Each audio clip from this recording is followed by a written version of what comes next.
बिस्मिल्लाहिर्रहमानिर्रहीम। सवाल ये है कि कब्रस्तान में दाखिल होने के वक्त कौन सी दुआ पढ़नी चाहिए और वहाँ दाखिल होने का तरीक़ा क्या है।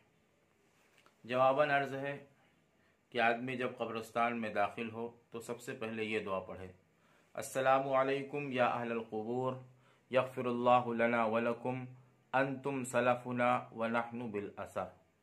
तर्जुमा इसका ये है कि आए कब्र वालों, तुमको सलाम हो, अल्लाह हमारी और तुम्हारी मग़फ़िरत फ़रमाए, बख्शिश फ़रमाए। तुम हमसे आगे चले गए और हम तुम्हारे पीछे आने वाले हैं। ये तर्जुमा है।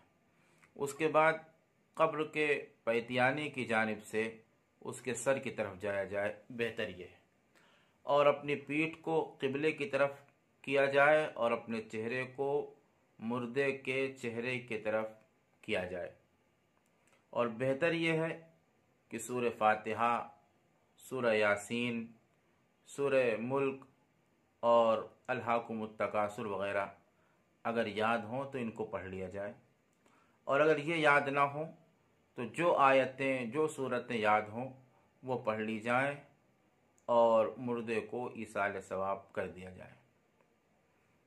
ईसाल सवाब का तरीक़ा ये है कि जब आदमी सूरतें पढ़ ले तो अपना चेहरा क़िबले की जानिब कर ले और अपनी पीठ मुर्दे की जानिब कर ले, और अगर चाहे तो हाथ उठा ले और चाहे तो बग़ैर हाथ उठाए हुए दुआ करे, और उस दुआ में उस कब्र वाली की भी नियत कर ले और तमाम कब्रस्तान वालों की भी नियत कर ले, और बेहतर यह है कि तमाम मोमिन और मोमिनात की नियत कर ले। यानी जो लोग ईमान की हालत में दुनिया से रुखसत हुए हैं, चाहे वो मर्द हों चाहे वो औरतें हों, उन सब की मग़फ़िरत की दुआ की नियत कर ले और जो कुछ पढ़ा है उसका सवाब उनको पहुँचा दे।